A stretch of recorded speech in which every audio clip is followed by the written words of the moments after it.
A briefcase, sitting on a hotel table. Inside it, cocaine, $24 million worth. The man reaching for it wasn't a cartel boss.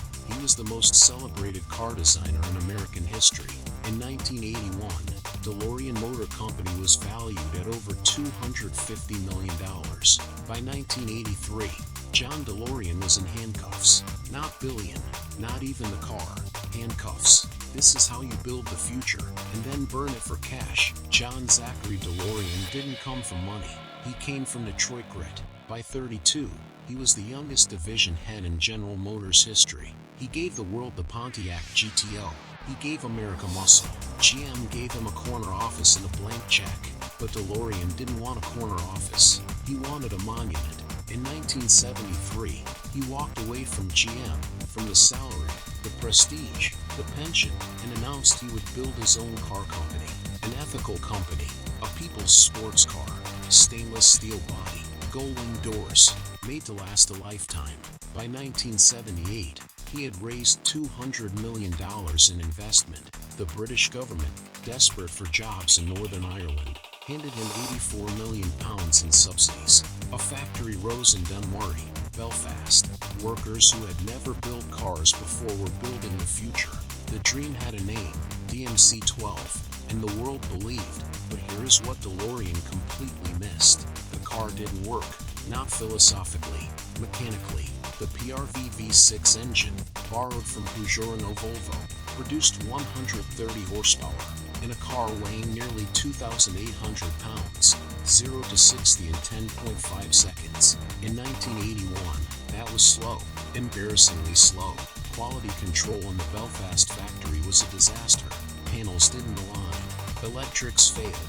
Cars arrived to dealers with defects so severe, some were never sold. The original target was 20,000 units per year. They built 8,583 total, ever. The sticker price ballooned from $12,000 to $25,000, equivalent to over $80,000 today. The market collapsed before the car could find its audience. DeLorean needed capital, desperately. The banks said no, the government said no, and John DeLorean, Detroit royalty, visionary, legend, started making different calls. October 19, 1982, a hotel room in Los Angeles. FBI informant James Hoffman had spent months building a sting operation. The target, John Z. DeLorean. The deal was simple, brutal. $24 million in cocaine. Sell it. Use the proceeds to save the company. DeLorean sat across the table, raised a glass of champagne, and said, on camera, "It's better than gold." The FBI moved in.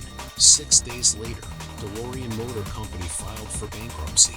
The Belfast factory, 2,600 jobs, went silent, gone, like it never existed. The trial lasted 2 years. DeLorean walked. His lawyers argued entrapment, that the FBI had manufactured the crime and exploited a desperate man. And you know what? They weren't wrong, technically, but the company didn't walk. The machines were auctioned. The factory was demolished. The dream was over. Then, in 1985, a filmmaker named Robert Zemeckis needed a time machine. He chose the DMC-12. The car that failed became the car that traveled through time.